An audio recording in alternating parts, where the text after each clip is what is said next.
ಮಗ, ಮದುವೆ ಆದಮೇಲೆ ಹೆಂಡ್ತಿನ ಹೆಂಗೆ ಕಂಟ್ರೋಲಾಗಿ ಇಟ್ಕೋಬೇಕು ಅಂತ ನಂಗೆ ಗೊತ್ತು.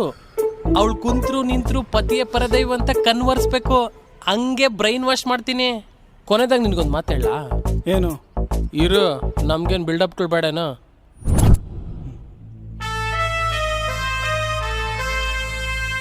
ಮದುವೆ ಆದಮೇಲೆ ಹೆಂಡ್ತಿನ ಹೆಂಗೆ ಕಂಟ್ರೋಲಾಗಿ ಇಟ್ಕೋಬೇಕು ಅಂತ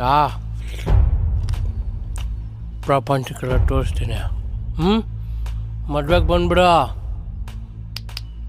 ಗಿಫ್ಟು ಮರಿಬೇಡ. ಮಗ